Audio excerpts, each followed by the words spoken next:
2022년 월드컵 한 번 개최해서 피파가 번 돈이 9조 원이에요. 그러면 이게 4년마다 한 번씩 있으니까 3년은 적자하다가 월드컵 한 번에서 적자를 다 메우고 그 4년 동안 순이익이 얼마냐 봤더니 한 2조 정도 돼요. 1조 8천억 원. 그러니까 이게 사실은 피파는 엄청 돈을 버는 거고요. 근데 이번에 48개국이 됐잖아요. 2026 월드컵은 지금 예상 금액이 19조 5천억 원, 20조 원 정도를 벌 수 있다. 국가는 장소협찬 개념 이런 게 좀 강하지 않나. 돈은 피파가 다 가져간다.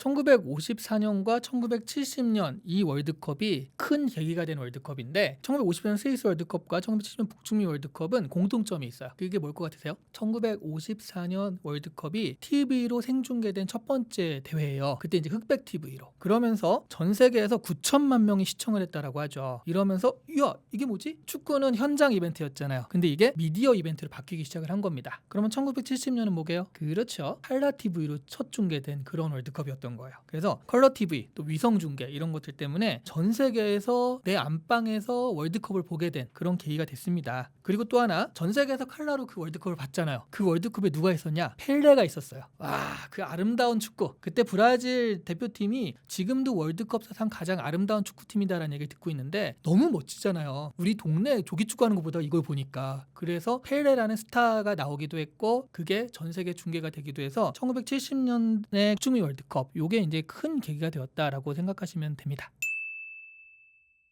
우승국을 한번 댓글로 맞추라기 하면 바로 얘기할 거니까 좀 그렇긴 한데 우승을 제일 많이 한 나라는 5번 우승한 브라질이에요. 5번 우승한 나라는 브라질밖에 없고요. 그리고 4번 우승한 나라가 독일과 이탈리아입니다. 그리고 3번 우승한 나라가 아르헨티나. 그러니까 요 4나라가 지금도 강국이잖아요. 의외로 영국은 한 번밖에 우승을 못했어요. 그러니까 되게 생각보다는 영국은 그러니까 종주국 치고는 한 번밖에 우승을 못했다라는 안타까운 게 있고요. 근데 여기서 주목할 게 있습니다. 그러니까 월드컵을 1회 이상 우승한 한 번이라도 우승한 나라를 다 찾아보면요. 유럽과 남미를 나간 적이 없어요. 그러니까 유럽 아니면 남미예요. 전 세계 8개국밖에 우승 경험이 없거든요. 근데 그게 다 유럽과 남미 안에 있어가지고 아직은 뭐 유럽과 남미의 스포츠다라는 얘기해도 맞는 말이다. 뭐 이렇게 우승국을 보면은 좀 그런 통계를 찾을 수 있죠.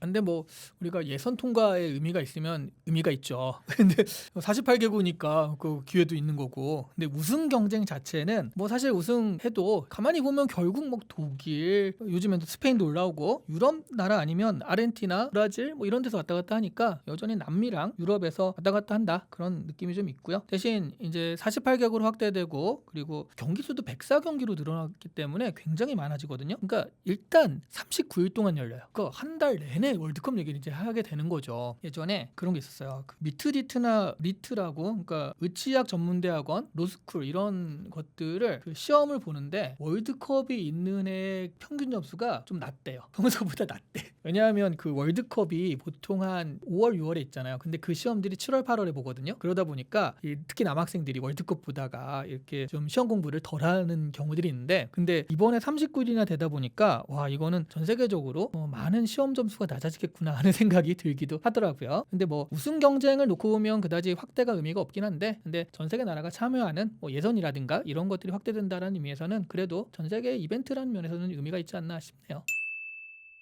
근데 이게 개최를 했을 때 그 나라가 버는 것과 피파가 버는 게 달라요. 나라는 별로 못 벌고 돈을 버는 건 피파입니다. 피파는 어느 정도로 버냐면 2022년 카타르 월드컵 그게 이제 수익 명세표가 나왔잖아요. 그걸 보니까 2022년 월드컵 한 번 개최해서 피파가 번 돈이 9조 원이에요. 그러면 이게 4년마다 한 번씩 있으니까 3년은 적자하다가 월드컵 한 번에서 적자를 다 메우고 그 4년 동안 순이익이 얼마냐 봤더니 한 2조 정도 돼요. 1조 8천억 원. 그러니까 이게 사실은 피파는 엄청 돈을 버는 거고요. 그리고 여러분 이번에 카타르 월드컵이 9조 원이었잖아요. 근데 이번에 48개국이 됐잖아요. 2026 월드컵은 지금 예상 금액이 19조 5천억 원, 20조 원 정도를 벌 수 있다. 그러니까 2배 이상 벌 수 있다라고 해서 이번에 엄청난 규모의 월드컵이 피파로서는 굉장히 좋은 호재로 작용하게 된 거죠. 일단 TV 중계권이 제일 커요. TV 중계권이 35에서 45% 사이 왔다 갔다 하니까 그리고 한 25%가 티켓 가격. 이게 또 엄청 비싸다고 하잖아요. 그리고 또 25%가 스폰서십. 뭐 뒤에 나이키, 아디다스 붙이고 막 이런 것들. 뭐 공인구나 굿즈나 이런 거 팔아가지고는 한 6% 정도밖에 안 돼서 말하자면 노출권이죠. 경기를 보고 TV에서 보게 하고 직접 와서 보게 하고 이런 것에서 한 60, 70% 이상 수익이 난다라고 보시면 됩니다. 피파가 안 해봤겠어요. 피파가 2년에 한 번 하는 월드컵을 검토를 하고 또 이렇게 하면 얼마 더 번다라고 그 외주로 그 연구도 했습니다. 한 뭐 조 6천억 원 이상 더 벌 수 있다. 뭐 그런 연구도 있었는데 문제는 뭐냐면 기존 그 국가의 축구 연맹들, 남미 축구 연맹, 유럽 축구 연맹, 그리고 기존 리그들, 프리미어 리그라든가 그리고 올림픽 이런 모든 곳들에서 반대를 하는 거예요. 왜냐하면 2년에 한 번씩 되면 올림픽만 해도 겹치잖아요. 지금 올림픽이랑 이렇게 격으로 돼가지고 가는 건데 겹치고 또 하나는 뭐 프리미어 리그에서 엄청난 돈 들여가지고 선수들 이렇게 하고 있는데 그거를 월드컵 때는 보내줘야 되는데 그걸 2년에 한 번씩 보내줘야 된다고 생각해 보세요. 그러다가 다치고 그러면 그래서 그런 거의 모든 다른 리그들 이런 데서 반대를 했기 때문에 피파가 이제 꿈을 접었는데 피파가 모두에게 이익이 될 때만 우리가 바꾸겠다라고 하는데 호시탐탐 기회는 노리고 있습니다. 하지만 쉽진 않죠. 선수들도 뭐 2년에 한 번씩 월드컵을 하면은 굉장히 피로하기도 하고 그리고 팬들도 4년에 한 번씩 하기 때문에 희소한 거지 2년에 한 번씩 하면 지금보다는 각광이 좀 덜하지 않을까 싶기도 해서 4년이 그래도 좀 균형 있는 해가 아닐까 싶어요.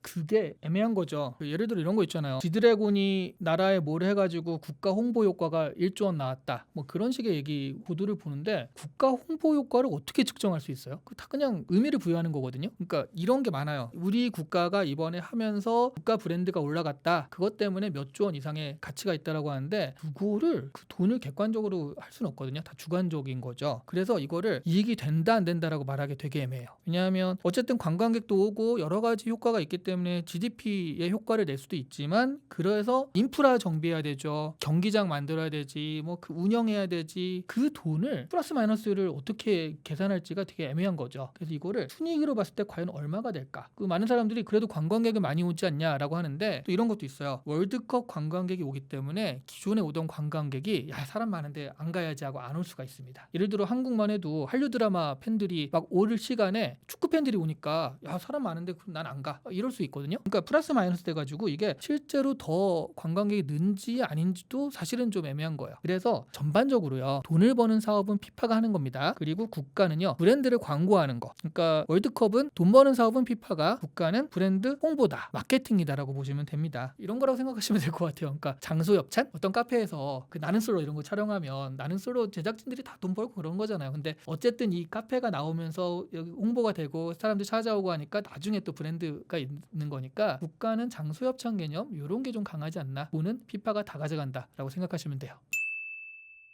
일단 직접적인 수혜, 그러니까 실제로 카타르 월드컵 때 보니까 매출이 확 늘었던 게 편의점, 치킨, 그리고 뭐 주류, 안주류 뭐 이런 것들 많이 팔렸다. 얘기했던 치킨집 이런 것들이 불났다라는 얘기가 맞는데 문제는 이거예요. 그러니까 시간이 언제냐는 거죠. 이번에 북중미 월드컵의 문제는 한국팀 경기가 오전 10시, 11시입니다. 이때 치킨집에 주문해서 치맥 먹기에는 좀 애매한 시간이거든요. 브런치라도 먹으면서 이렇게 해야 될 정도지 이때부터 술 마시면서 하긴 좀 애매해요. 예전에 저녁 때 할 때는 새벽에 할 때는 괜찮죠. 그때는 괜찮은데 이번에는 그래서 옛날만큼 뭐 치킨집이나 이런 데서 큰 효과를 누리지 못할 수도 있다라는 예측은 나오긴 합니다. 근데 워낙 기간이 기니까 지금은 그리고 약간 이런 게 있는 것 같아요. 2002 월드컵 이전에는 사람들이 전 세계 리그라든가 전 세계 그 나라들을 잘 몰랐어요. 그래서 막 한국 했는데 한국 사람들이 프리미어 리그 진출하고 어디 가니까 또 그 리그를 보게 되면서 한국에서 아스날 팬이 생기고 나는 뭐 맨시티 너무 좋아 이런 사람들이 생기잖아요. 그러다 보니까 지금은 꼭 우리나라뿐만 아니라 다른 나라의 경기도 좀 챙겨보는 경우가 생기지 않나. 그래서 이게 뭐 한국 경기만 그런 게 아니라 여러 나라 경기를 보면서 좀 이벤트로 하기 때문에 그래도 매출이 어느 정도 나오지 않을까 하는 생각, 그런 기대들을 좀 소상공인들은 하고 있는 거죠.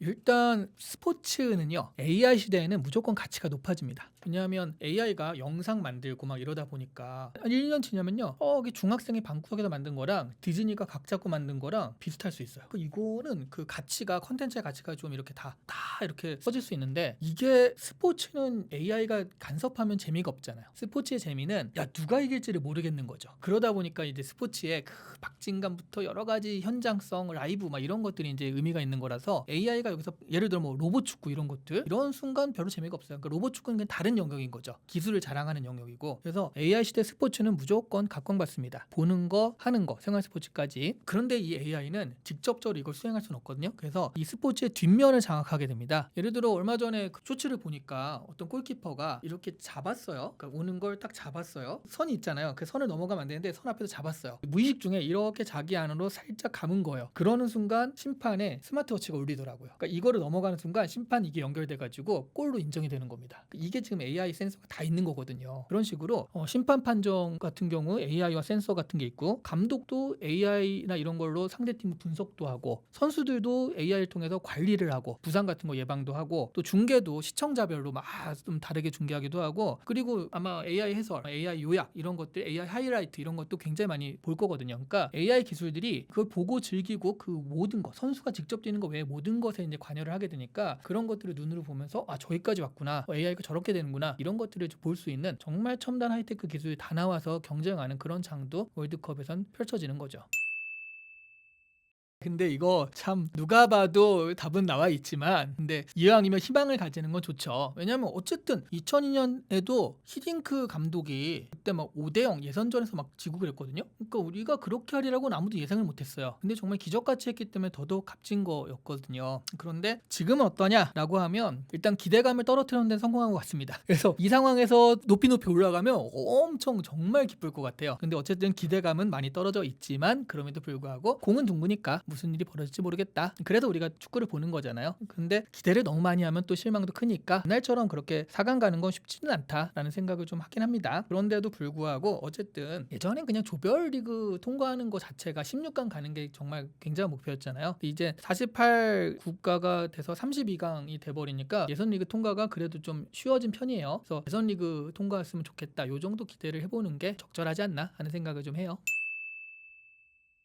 일단 약간 좀 임팩트를 주시려면, 월드컵으로 파가 한 번 개최해서 20조를 번대더라 이런 얘기를 하시면 이런 피파 이런 얘기를 좀 들으실 수 있지 않을까 싶기도 하고요. 어떻게 생각하면 월드컵처럼 전 세계의 그 이벤트, 전 세계 사람들이 공감하는 이벤트가 없거든요. 이런 이벤트에 그래도 한국이 계속 나가가지고, 우리 예선 탈락해서 거기 나가지도 못하면 남의 잔치인데 그래도 어쨌든 우리 잔치가 되는 게 한국의 저력이 아닌가. 아시아에선 그런 나라가 많지 않잖아요. 계속 참가하는 나라 많지 않은데 그런 거 자체가 고맙지 않나 하는 생각이 들고요. 그런 전 세계인의 이벤트를 우리도 같이 즐길 수 있게 해주어서 대표팀한테 또 고맙다라는 얘기를 해야 되지 않나 하는 생각이 듭니다. 그래서 결과가 어떻든 간에 우리가 이 이벤트에 참여하고 축제를 같이 즐긴다, 이런 측면에서 월드컵을 즐기는 게 좋지 않나 하는 제안을 좀 해볼게요.